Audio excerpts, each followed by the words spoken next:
नमस्कार परदेशी. मूळ महापालिका या कार्यक्रमांमध्ये आपलं सगळ्यांचं खूप खूप स्वागत. मंडळी, आज मूळ महापालिकांचा मूळ जाणून घेण्याकरता मी थेट आलेलो आहे पिंपरी चिंचवड महानगरपालिका परिक्षेत्रामध्ये. एकूण 128 जागा आणि या 128 जागांवरती राजकीय वर्तुळात नेहमीप्रमाणे चर्चा आहे की ही निवडणूक म्हणजे गावकी आणि भावकीची असते. वेगवेगळ्या समस्या आहेत मंडळी. 9 वर्षानंतर ही निवडणूक पार पडते आणि 9 वर्षानंतर पार पडणाऱ्या या निवडणुकीत नेमका पिंपरी चिंचवडकरांचा मूड काय हे आपण तपासणार आहोत मूळ महापालिकांचा या कार्यक्रमात.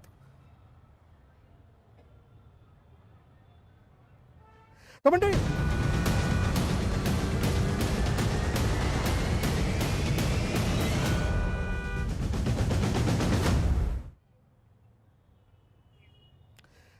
मी जसं तुम्हाला म्हणालो की पिंपरी चिंचवड महानगरपालिका ही देखील मोठी चर्चेत आहे. याचं कारण अर्थात जर आपण लक्षात घेतलं तर एकीकडे 2 भाऊ एकत्र आले म्हणजे इंजिन आणि मशाल या ठिकाणी एकत्र आहे. काँग्रेसने सोबळाचा नारा दिलेला आहे. इथे 2 राष्ट्रवादी एकत्र आल्यानंतर आपण बघतोय राजकीय भविष्यात देखील हे एकत्र राहतील का याची चर्चा सुरू झालेली आहे. माझ्याबरोबर उद्योजक या ठिकाणी आहेत. माझ्याबरोबर गेल्या टर्ममध्ये ज्यांच्याकडे सत्ता होती ते भाजपचे प्रतिनिधी देखील आहेत आणि त्याचबरोबर माझ्याबरोबर इतर देखील वेगवेगळ्या पक्षांचे प्रतिनिधी आहे ज्यांच्याशी मी चर्चा करणार आहे.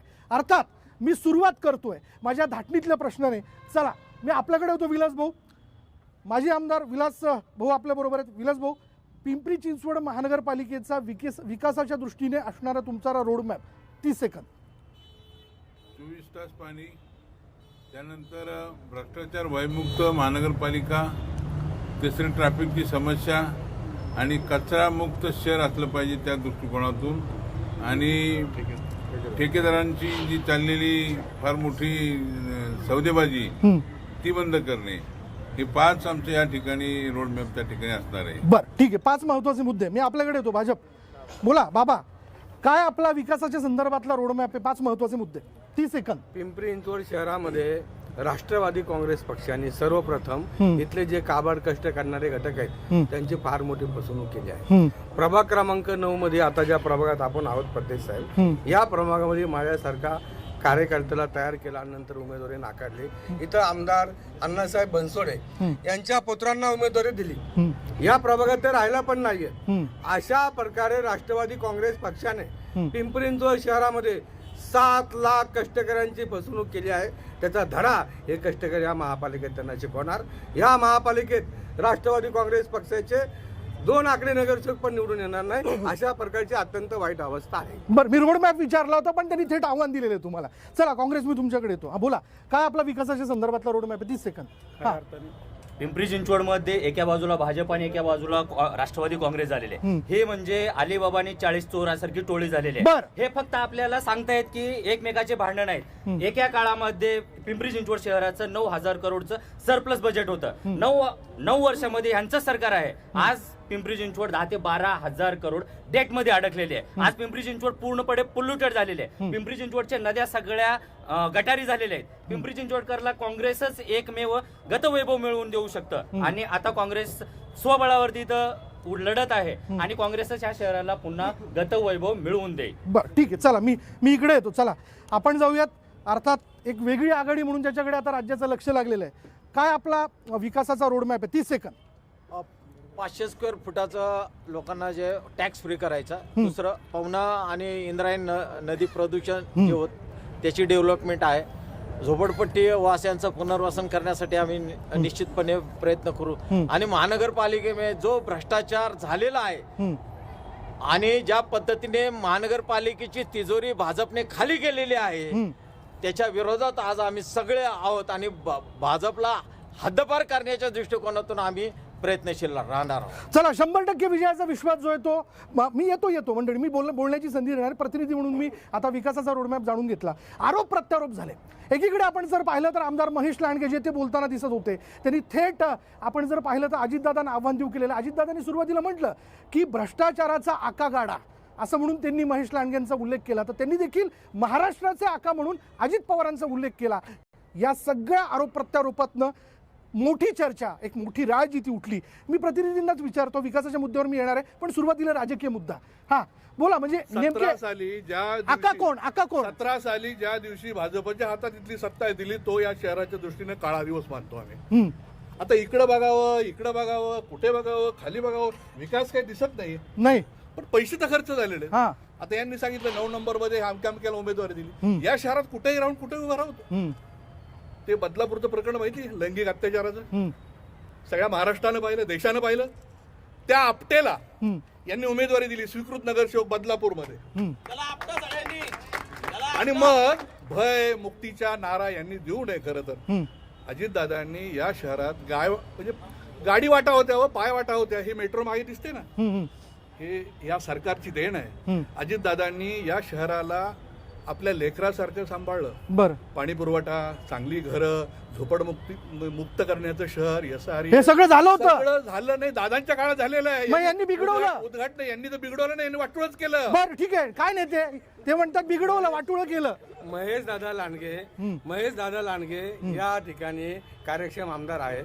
घरकुल प्रकल्प जे सांगितलं जवाहरलाल नेहरू योजना अंतर्गत जो घरकुल प्रकल्प आला, 13,250 घरं गरिबांना देतो म्हणजे, त्यामधले 6,000 घरं दिले, ते पण आता गळतायत. अशा प्रकारची अवस्था राष्ट्रवादी काँग्रेसच्या काळात झाली. इथं फार फसवणूक राष्ट्रवादी काँग्रेस. बाबा भयमुक्त भ्रष्टाचार मुक्त महानगरपालिका झाली का? आता झालेली आहे, झाली, पूर्णपणे झाली आहे. झाली आता झालेली आहे. हा. आता कालचा जो जाहीरनामा आलेला आहे, कालचा जो जाहीरनामा आलेला आहे, मला सांगा मेट्रो खरं फ्री होणार आहे? बरं. काहीतरी आश्वासनं द्यायची आणि लोकांना बोलतापा द्यायच्या, हे काही बरोबर नाहीये. जे होणार आहे त्या गोष्टी बोला. अगोदर यांचे तुम्ही भाषणं ऐका. लाडक्या बहिणीमुळं आमचं सरकारचं सगळं बजेट कोलमडलं, लाडक्या बहिणीमुळं आम्हाला सरकार चालवणं अवघड झालंय. मग कुठून बस फ्री देणार? बरं ठीक आहे. ठीक आहे. शक्य आहे तेच आश्वासनं द्यावीत. खरं तर जनतेला कन्फ्युजन मध्ये ठेवू नये, संभ्रमात ठेवू नये. काय नेमकी परिस्थिती पिंपरी चिंचवडची? खरं तर लाडक्या बहिणीला दिलेली भाऊबीज ही परत घेत नाही. आणि आज आपण बघतोय मधीच लाडक्या बहिणींना पैसे देतात, मधीच देतात. तर हे कुठंतरी चुकीचं आहे. आज आपण बघतोय शहरामध्ये जो विकास आहे, आज साधा टॉयलेट महिलांसाठी उपलब्ध नाहीये. खरं ही शर्मेची गोष्ट आहे. ना सत्तेधारी ना त्याच्या आधीचे सत्तेवाले कुणीही आतापर्यंत महिलांसाठी टॉयलेट बांधलं नाही. औद्योगिक परिसर मोठ्या प्रमाणामध्ये आहे ना, बस सुविधा महिलांसाठी आहे. महिलांवरती अत्याचार होत आहेत. कुठलाही कायदा व्यवस्थित चालत नाही. शहर म्हणायला वरून स्मार्ट आहे, आतनं एकदम पोकळ. अजिबात स्मार्ट नाहीये शहर. फक्त स्मार्ट सिटीच्या नावाखाली पैसे खाल्ले जातात. बर. आणि कुठे हे कोणी खाल्ले पैसे? प्रत्येक सत्ताधारी असो, शासन असो, प्रत्येक जण पैसे खाताय. मिळाली संधी, आधीची सत्ता असू दे किंवा आत्ताची, काही फरक पडत नाही. चालू आहे. त्यासाठी आम्ही दुर्गा ब्रिगेड पक्ष स्थापन केला. बर. काय सर, तुम्हाला भयमुक्त आणि भ्रष्टाचार मुक्त महानगरपालिका आणि पिंपरी चिंचवड ठेवायची असेल तर ह्या दोघांनाही सत्तेत नाही आलं पाहिजे. बर. कारण आलटून पालटून ह्यांनी सगळं ओरबडलेलंच आहे. राष्ट्रवादीची लोक आता भाजपमध्ये आली, भाजपकडे मूळची लोकच नाहीये. बर. त्यांच्याकडे राष्ट्रवादीचे रांगले ज्यांनी छानपैकी शड्डू ठोकले ते भाजपने घेतले. बर. तुम्हाला विकासाचा आराखडा जर पाहिजे असेल म्हणजे यांनी यांची मुलं कडेवर घेतली, त्यांनी त्यांची घेतली असं. अगदी बरोबर. आणि अजितदादा तर म्हणतात की ह्यांनी सेटिंग केलंय, 2,500 वोट तर तुम्हाला असेच मिळणार आहेत. मशीन ऑन केल्या 2,500 वोट मिळणार. बर. सौंदर्य दृष्टी जर पाहिजे असेल तर मनसेची सत्ता असताना नाशिकमध्ये जी महानगरपालिकेने जी विकास कामं केली, बऱ्याच गोष्टी करता येतात. जसं ताईंनी सांगितलं, खरंच तिथे तुम्हाला स्वच्छतागृह नाहीयेत. औद्योगिक क्षेत्र आहे, भयानक बसबस. भ्रष्टाचाराचा आका कोण, नेमका कोण? दोन्ही आहेत. आणि मी तुम्हाला एक सांगतो, राष्ट्रवादी तरी आता हा महाराष्ट्रात मी काय पुलाची चर्चा ऐकली तुमच्याकडं? सर 70 लाखाचा पूल म्हणे कोट्यवधीत गेला. गेला ना, गेला. तो गेला. हा. आणि कोणीतरी गन पण लावली कोणाला तरी. होय का? मी तर खेळण्यातलीच बघितली. बरं. भीती एवढी वाटते की ह्यांच्याबद्दल बोलल्यानंतर आमचं काय होईल. बरं. पण महाराष्ट्र सैनिक आहोत, नाही. जे होईल ते होईल, महाराष्ट्रासाठी होईल. पण मी तुम्हाला एक सांगतो, जर भ्रष्टाचाराचा आणि एकंदरीत वाईट प्रवृत्तीचा आकार जर कोण असेल तर आज देशामध्ये फक्त एकच आहे, भारतीय जनता पक्ष. बरं ठीक आहे. काय विलाजी, काय नेमकी परिस्थिती आहे? भ्रष्टाचार मुक्त भयमुक्त पिंपरी चिंचवड महानगरपालिकेच्या वल्गनाच केले जात आहेत ना, जे तुमच्या राज्यात होऊ शकलं ना त्यांच्या राज्यात, असं इतरांचं म्हणणं आहे. मी प्रथमतः या रिक्षा संघटनेचे, पथरी संघटनेचे अध्यक्ष आमचे मित्र बाबा कांबळे यांनी सांगितलं. बर. ते कालच पक्षामध्ये आले, अडीच दिवस आणि ते सांगायला आले भाजपने असं केलं तसं केलं. काय केलंय? आधी तुमच्याकडे होते काय बाबा? हा, आधी यांच्याकडे होता तुम्ही. त्याच्यावरती सोमवारी आहे. या शहराला बाबा कांबळे म्हणजे दुसरे एकनाथ शिंदे दिसतात. बर. ते तिकडे का गेले काय कळलेलंच नाही बर आम्हाला. बर बर म्हणजे अत्यंत परिस्थिती खराब त्या ठिकाणी ते जाऊन त्या ठिकाणी बसलेले बर. आहेत. साहेब प्राध्यापक रामकृष्ण मोरे, हा. मगर साहेब, पवार साहेब, अजित दादा पवार साहेब, हा. विलास लांडे साहेब, हा. ही सगळी माणसं या शहरानं घडवली आणि या शहराला योगदान दिलेलं आहे. काल गेले ते मित्रच आहेत आमचे फार, त्यांना तिकीट मिळालं म्हणून गेले ते आणि आता ते गुन्हेगारी वगैरे सगळ्याबद्दल बोलतात. तुमच्या शुभेच्छा, यांच्या शुभेच्छा आहेत तुम्हाला. ऐका, गंमत अशी आहे, हा. हे शहर तळ हातातल्या फोडासारखं अजितदादानं जपलं, सांभाळलं आणि इन्फ्रा उभं केलंय. देशानं नाव घेतलेलं या शहराचं. अनेक वेळेला केंद्राचे पुरस्कार या महानगरपालिकेला मिळालेले आहेत. हे खोटं नाहीये, हे खरं आहे. आणि म्हणून पुन्हा एकदा राष्ट्रवादी काँग्रेसचा झेंडा या महानगरपालिकेवर तुम्हाला 15 तारखेला फडकला दिसेल. काँग्रेस हा बोलत आहे, हा बोला. आपल्या सगळ्यांना दिसतंय की केंद्रात एनडीएच्या मार्फत हे सगळे एकत्र आहेत, राज्यात महायुती म्हणून एकत्र आहेत. आता हे सगळे वेगळे लढतात आहेत. ही ह्याला नुरा कुस्ती म्हणायची नाही तर काय, म्हणजे हे परत निवडून आल्यावरती सत्ता स्थापन करण्यासाठी एकत्र होणार आहेत आणि हे सगळं लोकांना कळतंय. तर आम्हाला हे सांगायचंय की जर पिंपरी चिंचवड शहर हे काँग्रेसने वसलेलं होतं, पिंपरी चिंचवड शहरामध्ये महानगरपालिका म्हणा, वायसीएम हॉस्पिटल म्हणा, नंतर जे काय MIDC म्हणा, असं तुमचं म्हणणं आहे. अगदी अगदी प्रताप, सत्ता तुमच्या प्रताप, हातात आहे. हो. आणि काँग्रेसच्या काळामध्ये सत्ता टिकली का नाही? साहेब एक मिनिट, कारण आमच्या काँग्रेसचेच लोक आज राष्ट्रवादीमध्ये आहेत, राष्ट्रवादीतून ते बीजेपीत गेले आहेत. जे काय प्रस्थापित आहेत, जे काय आज आमदार पण आहेत, ते काँग्रेसचे कधीच काही युवाचे अध्यक्ष होते. आणि जे काय आता राष्ट्रवादीचे आहेत, जी नावं तुमच्याकडे आहेत, ती सगळे काँग्रेसचे आहेत. काँग्रेस आहे. जेवढी नावं त्यांनी घेतली ती सर्व काँग्रेसची आहेत. आणि भयमुक्त ते म्हणतायत ना, तर मला एक गोष्ट सांगितली, भयमुक्त केव्हा होऊ शकतं की ज्या वेळेस तुम्ही उमेदवार इथं देता त्यावेळेस ते एकदम चांगल्या स्वच्छ प्रतिमेचे असावेत, त्यांचं स्वतःच एक कॅरेक्टर असावं. परंतु जेव्हा तुम्ही गुन्हेगारी प्रवृत्तीचे उमेदवार इथं एखाद्या प्रभागात आणून लादता, त्याला कुठलाही उमेदवार, सरांनी सांगितलं कुठलाही उमेदवार कुठे उभा राहू शकतो, परंतु तो उमेदवार उभं करत असताना त्याचं कर्तृत्व काय, त्याचं कॅरेक्टर काय, त्याची जनमत काय, हे सुद्धा पाहणं तुम्ही गरजेचं कोणाबद्दल असतं. बोलताय नेमकं? माझा रोग इथल्या सगळ्यांना माहिती आहे कोणाकडे आहे. प्रभाग 9 मध्ये आलेला इथले स्थानिक आमदार, विधानसभेचे उपाध्यक्ष, यांचे चिरंजीव यांच्याबद्दल मी बोलतोय. या सगळ्या लोकांना याबद्दल माहिती आहे. येस, त्यांचे चिरंजीव हे राहायला चिंचवड मध्ये आहेत. प्रभाग 9 मध्ये येण्याचं कारण आजपर्यंत कळालं नाही. बाबासारखं सुपुत्र आहेत त्यांचे ते. त्यांना तर तिकीट देऊ शकतात. बरोबर आहे, तिकीट देऊ शकतात, पण मग? पक्षाने कुठेतरी त्यांचं कॅरेक्टर बघणं गरजेचं होतं. उद्या माझ्यासारख्या इथल्या एखाद्या तरुणाला जर राहायचं असेल तर कुठेतरी गुन्हेगारी प्रवृत्तीचा उमेदवार इथं निवडून आला तर माझ्यासारख्या तिथल्या स्थानिक तरुणांनी आदर्श काय घ्यायचा, आणि उद्या त्याला शिक्षा झाली तर माझ्या इथल्या त्याचं सभासदत्व रद्द झाल्याच्या नंतर माझ्या नागरिकांनी जायचं कुठं? बर, ठीक आहे ताई, एकत्र आहे ना सगळे व्यवस्थित, हम साथ साथ आहे, व्यवस्थित सगळं काही. हा, तसं काही नाहीये. तुतारी घड्याळ सोबत नाहीये. काही प्रभागांमध्ये आम्ही स्वतंत्र लढतोय. आदरणीय शरदचंद्र पवार साहेबांच्या पक्षाच्या माध्यमातून आम्ही 9 जागांवर स्वतंत्र लढतोय. त्याच्यामुळे मैत्रीपूर्ण लढत काही प्रभागांमध्ये नाहीये. मी प्रभाग क्रमांक 20 मध्ये लढतीये. प्रभाग क्रमांक 20 मध्ये आमची मैत्रीपूर्ण लढत नाही.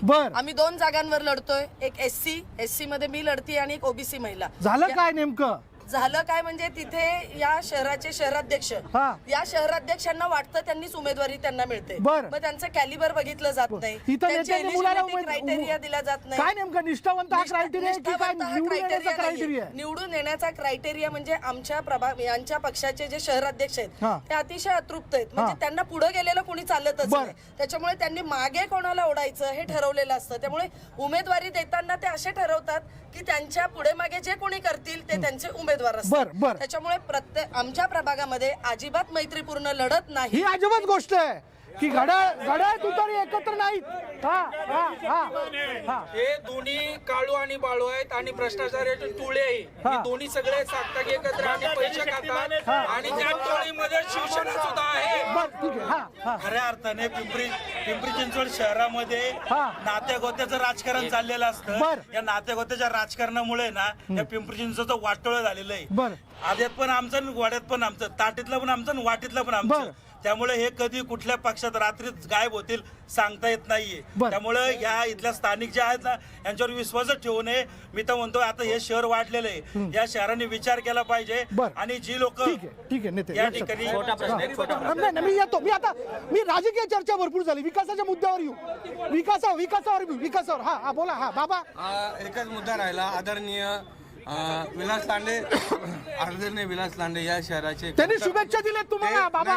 त्यांचं योगदान खूप मोठं हा. आहे. ते या शहराचे शरद पवार असं शहरामध्ये चर्चा आहे. बरं. शहरातल्या प्रत्येक कार्यकर्त्याला ते ओळखतात.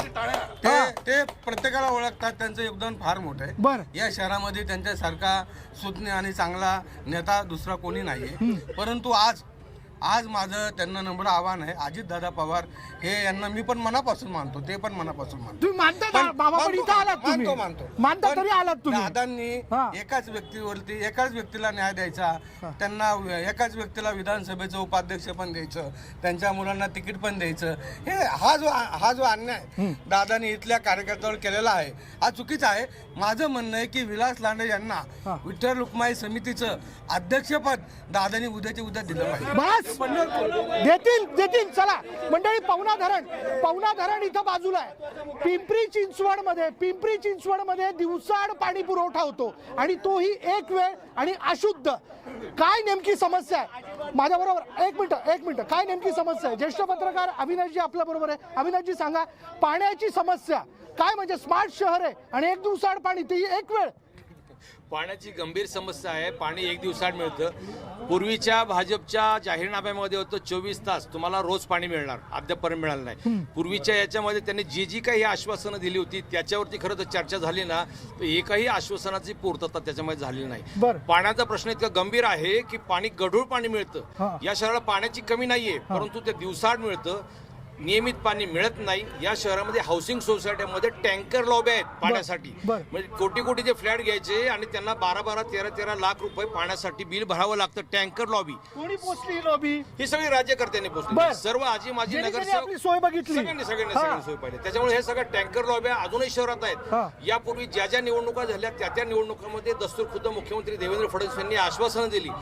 यापुढच्या काळामध्ये तुम्हाला टँकर लॉबी दिसणार नाही, पाणी मुबलक मिळेल. आतापर्यंत 1, 2, 3 निवडणुका झाल्या पण ते काय पूर्तता झाली नाही. पाण्याचा प्रश्न ऍज इट इज आहे तसाच आहे, उलट गंभीर होत चाललेला. बरं, येतो विशाल भाऊ. काय पाण्याचा प्रश्न महिलेपेक्षा वेगळा? त्यांच्या मी येतो.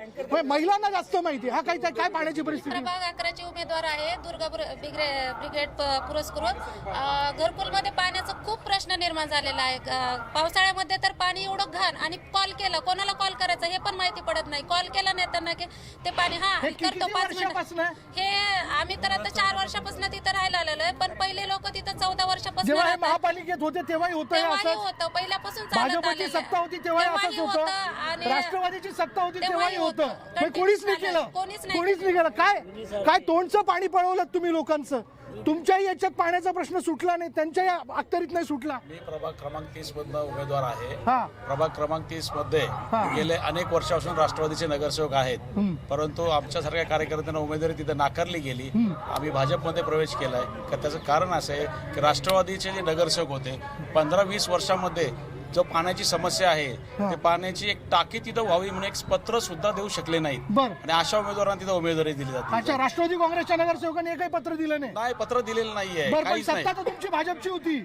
मी आपल्याला सांगू इच्छितो की राष्ट्रवादी काँग्रेसचे शहराचा पालक असतो, बरोबर की नाही? त्याचप्रमाणे आपण जर कायदा सुव्यवस्थेचं बोलता, आपण म्हणता की 17 ते 22 भाजपची सत्ता होती, 22 ते आता 26 चाललाय. 4 वर्ष कोणाची सत्ता नाही. प्रशासक तुमचाच होता. नाही सर, तुमचाच होता.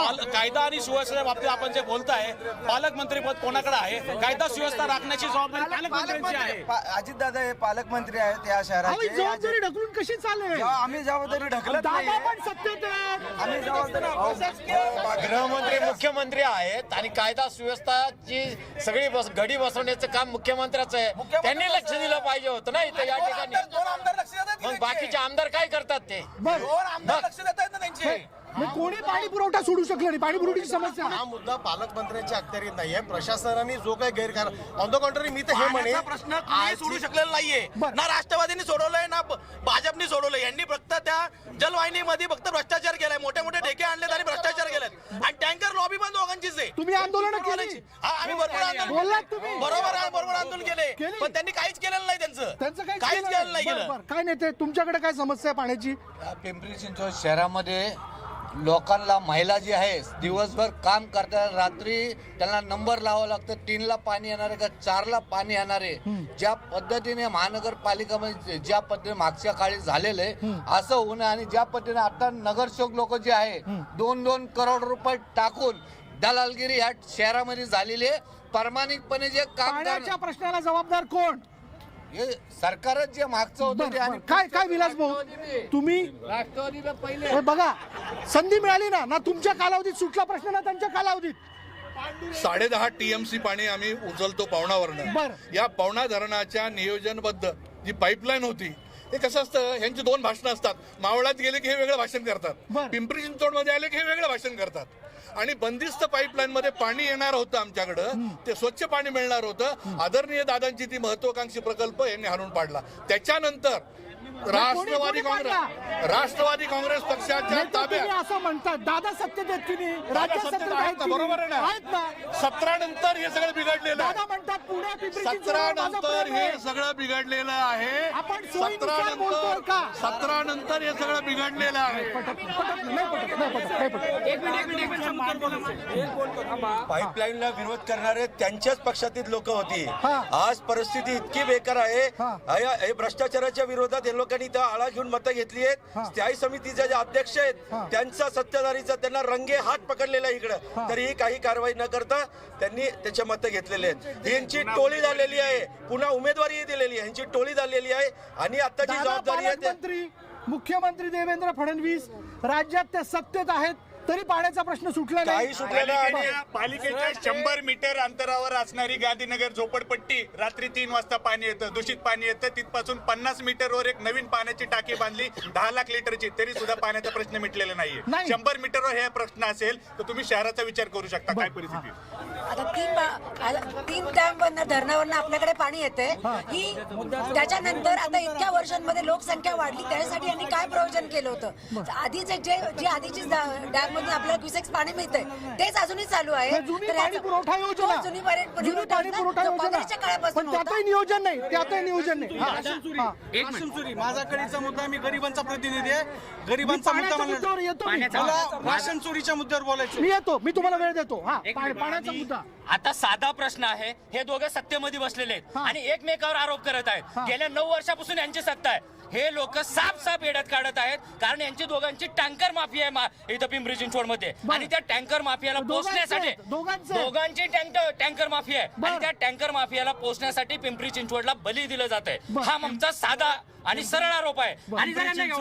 आणि यांना एवढंच जर विरोध असेल तर सत्ताधाऱ्यांना लात मारून बाहेर या तुम्ही. पिंपरी चिंचवड मध्ये जे काही सोसायट्या झालेल्या आहेत त्या सोसायट्यांना इथले नगरसेवक आपले गुलाम समजतात.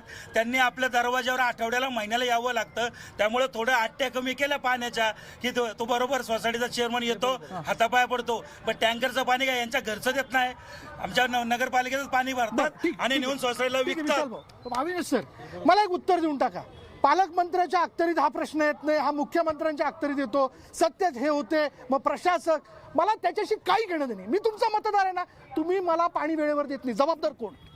जबाबदार हे सगळे राज्यकर्ते आणि प्रशासन सुद्धा तितकं जबाबदार आहे. शहरामध्ये जवळपास 30 ते 35% पाण्याची गळती, याच्याविषयी प्रशासन अद्यापर्यंत काही बोलत नाही.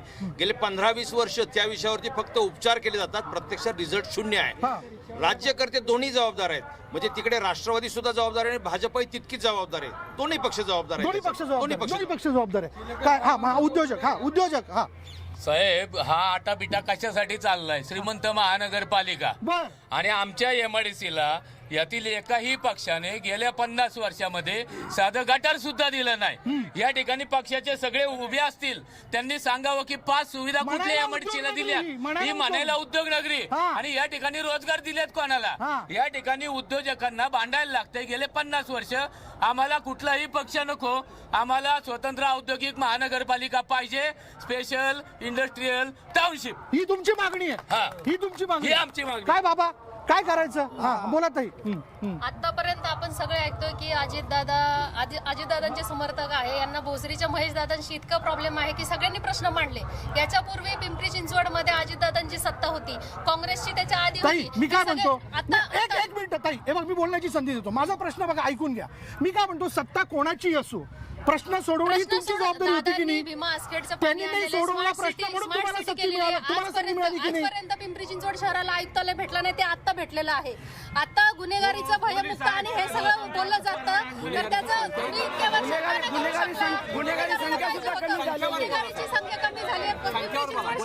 गुन्हेगारीवरती पण येणार आहे. आणि दुसरा मुद्दा, इथे कोर्ट सुद्धा आणण्याचं काम माननीय आमदार महेशदादा लांडगे यांच्या माध्यमातून झालंय. पालकमंत्री जरी अजितदादा असले तरी स्थानिक नेतृत्वाची इच्छाशक्ती लागते, ती यांच्या कुठल्या पक्षाच्या कुठल्या नेत्यामध्ये त्यांनी दाखवून द्यावी. हे अजितदादांच्या मार्गदर्शनाखाली जरी असले तरी अजितदादा ह्यांना सोडून गेलेत का? अजितदादा ह्यांच्यावरच होते ना, मग ह्यांनी इथं अजितदादांना आणायचं, मांडायचे प्रश्न. ताई पुन्हा तुम्ही तीच गल्लत करताय. दादा तुमच्या बरोबर आहे, मुख्यमंत्री तुमच्याकडे आहे. बरोबर आहे, तिथं सत्य थांबले. महेश दादांनी पाण्याचा प्रश्न सोडवलाय, इथे कायदा सुव्यवस्था, इथे कोर्ट आणलेला आहे, आयुक्तालय केलेलं आहे. घोडा कोणी घेतला? घोडा कोणी घातला? घोडा कोणी घातलेला नाहीये. यांना तो प्रश्न पडलाय की आमच्याकडे जमीन सरकलेली आहे, त्यामुळे मला सांगा, पाणी ना मिळण्याचं पाप कोणाचं? पाणी ना जेव्हा धरणात पाणी नव्हतं, जेव्हा पावसाने आखडता हात घेतला होता, तेव्हा त्या धरणात पाणी कसं आणावं त्यासाठी अजितदादांची एक अभिनव योजना होती. त्यासाठी त्यांना आत्मक्लेश करावा लागला. ते मी आता बोलू शकत नाही, कारण ते म्हणाले तुम्ही असं केलं तर धरणात पाणी येईल. त्याच्यानंतर त्यांची सत्ताही गेली. आता पाऊसही भरपूर आहे, पाणीही भरपूर आहे. गेल्या 3 महानगरपालिकेच्या निवडणुका यांनी अनधिकृत बांधकामावर काढल्या राष्ट्रवादी काँग्रेसने. आता भाजप आणि दोघे मिळून पाण्याच्या प्रश्नावर काढतात. आम्हाला फक्त स्वच्छ आणि समान न्यायी मुबलक पाणी हवंय. तुम्ही नियमित द्या, भले 2 तास द्या, पण द्या. हे देऊ शकतात, पण त्याला द्यायचं नाही, कारण गाजर पाणी असून सुद्धा धरणात पाणी असो. नेते मला ब्रेकची वेळ झाली, बोला. हा काय पाण्याचं पाप कोणाचं? पाणी मिळत नाही. नाही, पाण्याचं पाप जे आहे ते सत्य असणारे जे काही लोक मागच्या 15 वर्षापासून राष्ट्रवादी काँग्रेस होती आणि मागच्या 9 वर्षापासून भारतीय जनता पक्ष या ठिकाणी सत्य होता. या दोन्ही पक्षांची जबाबदारी आहे. पाण्याची जी योजना आहे ती राजकारण करून या शहरामध्ये बंद पाडण्यात आली आणि म्हणून पाण्याची जी परिस्थिती निर्माण झालेली आहे त्या संदर्भात हे दोन्ही पक्ष जबाबदारी सत्तेमध्ये असणारे आहेत. पाणी ही मूलभूत समस्या आहे. त्याचबरोबर वाहतुकीचा मुद्दा असेल, सार्वजनिक वाहतूक असेल किंवा इतर देखील झोपडपट्टीवासियांचा घरांचा मुद्दा असेल, येतो मी येणार. वेळ झाले माझी. पण आहोत मूळ महापालिकाचा जाणून घेण्याकरता पिंपरी चिंचवड महापालिका परिक्षेत्रामध्ये. मंडळी ब्रेक नंतर अर्थातच नेहमीची येतात निवडणुका असं म्हणत असताना समस्या जैसे ते आहेत असं एकूण चर्चेतनं दिसून येत आहे. अनधिकृत बांधकामांचा देखील इथे मोठा मुद्दा आहे. त्या मुद्द्याला मी या ठिकाणी हात घालतोय. चला, याला जबाबदार कोण? हे पाप कोणाचं? मी सुरुवात करतो, नाही ते बोला. अनधिकृत बांधकामाचा जो मुद्दा आहे ते भाजप आणि राष्ट्रवादी काँग्रेसच्या कार्यकालमध्ये जे गरजेचं नाही ते सगळं चालू आहे यांच्यामध्ये. हरीश सेतू सारखा एक मुद्दा आहे प्राधिकरणामध्ये जो गरजच नाही, तिथल्या नेत्यांची किंवा तिथल्या जनतेची सुद्धा गरज नाही, ते त्यांच्या माथेवरती मारलेलं आहे. त्यांना गरज आहे पाण्याची, ते लोक पाणी द्यायला तयार नाहीत. पण हरीश सेतू सारखा प्रकल्प तिथं 250 करोडचा मारला जातो. रस्ते छोटे, फुटपाथ मोठे झालेले आहेत. त्या घरच्या वाल्यांना फायदा आहे ना, रोडला फायदा आहे. पिंपरी चिंचवडमध्ये आज अशी परिस्थिती आहे की भाजप आणि राष्ट्रवादी काँग्रेस एकमेकांवर आरोप प्रत्यारोप करतात. आज एवढी दयनीय अवस्था आहे, तेच सांगतो. त्यांच्यामुळेच या शहरामध्ये अनधिकृत बांधकाम झालेलं आहे. ठीक आहे अविनाश सर, बरोबर, सगळ्यांचं लक्ष आहे. अनधिकृत बांधकामाच्या मुद्द्यावरती राज्यामध्ये पिंपरी चिंचवड गाजलं. एक PI हायकोर्टामध्ये दाखल झाली. त्याच्यामध्ये हायकोर्टाने आदेश दिले होते, की 2.5 लाख बांधकामं आहेत ती भुईसपाट करा. ज्यावेळेस आदेश दिले, भुईसपाट झाली नाही, नोटीसवर नोटिसा बजावल्या. नंतर सांगितलं की ही अनधिकृत बांधकामं नियमित करू दंडा करून. ती नियमित झाली नाहीत. उलट पक्षी गेल्या 10-15 वर्षामध्ये या शहराचं संपूर्ण राजकारण हे फक्त अनधिकृत बांधकामाभोवती फिरतंय. आज ती बांधकामं 2.5 लाख नाही, 3.5 लाख झाली. बापरे, 3.5 लाख अनधिकृत बांधकामं. हा बाबा, अनधिकृत बांधकाम आपल्याला माहिती आहे. बाबा तुम्ही बोलू शकता. काय माहिती, तुम्ही तिकडे पण होता, इकडे पण आलेला. बांधकाम हे 2017च्या अगोदर झालेले आहेत. बरोबर आहे. अजून एक मुद्दा, आमचे मित्र गोरखजी लोखंडे या ठिकाणी आहेत. ते मागासवर्गीय आयोगाचे सदस्य आहेत. मागासवर्गीय व्यक्तींना न्याय देण्यासाठी ते काम करत आहेत. मला या ठिकाणी एक प्रश्न विचारायचा आहे बाबा, एकच मिनिट फक्त. मला वेळ द्यायचा बाबा. राष्ट्रवादी काँग्रेस पक्ष असं सांगते की आमचा पक्ष हा फुले शाहू आंबेडकर विचाराचा पक्ष आहे, हे असं म्हणतात. मग पिंपरी मतदारसंघात एकाही मुस्लिमांना तिकीट यांनी का दिलं नाही? एकच मिनिट. हा पक्ष जातीवादी आहे, त्यामुळे कष्टकऱ्यांच्या जीवनामध्ये रामराज्य आणायचं आहे. अनधिकृत बांधकाम, अनधिकृत बांधकाम. प्रभाग क्रमांक 9 मध्ये 9,500 मुस्लिम आहे. आमच्या इथं इच्छुक उमेदवार मुस्लिमला मी 4 वेळा तिकीट मागितलं, मला राष्ट्रवादीने आवडलेलं आहे. झालं दादा, हा मुद्दा केला. अनधिकृत बांधकाम सर, अनधिकृत बांधकामाच्या बाबतीत जर बोलायचं झालं तर याला कुठलाही पक्ष जबाबदार नाही. सर्वसामान्य नागरिक या शहरामध्ये राहतो, गोरगरीब कष्टकरी नागरिक, त्याला परवानगी घ्यावी लागते हे सुद्धा नागरिकांना माहीत नसतं. आणि त्याच्याही पुढे जाऊन प्रशासनाने किचकट नियम ठेवलेले आहेत.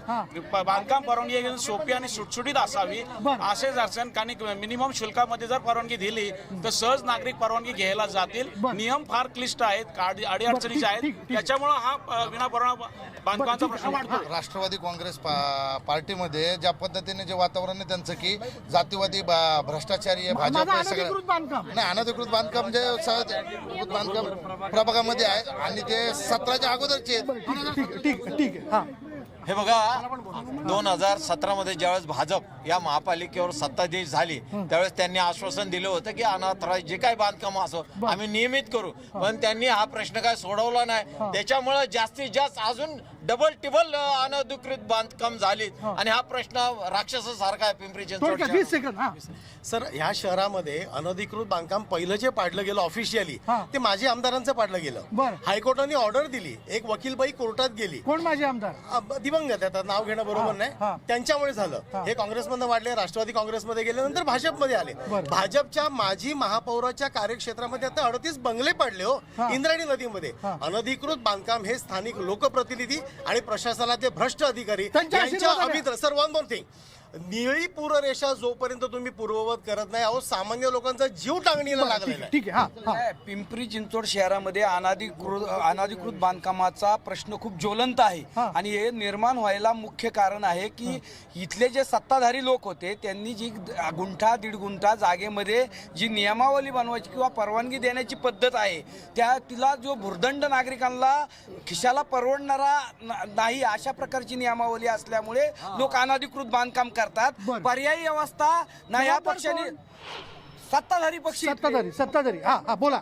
सर, आपली मीटिंग चालू, विकासा मुद्द्यावर बोला. विकासांचे मुद्दे यांनी सांगावे, फक्त रस्ता आणि पाणी आणि हे, पण डेव्हलपमेंट मध्ये कोण बोलत नाही. या पक्षाला नाव देतो, त्या पक्षाला देतो. आणि मी काँग्रेसला एक साधा प्रश्न विचारतो, 17 मध्ये त्यांचे किती नगरसेवक होते, लोकांनी नाकारले त्यांना.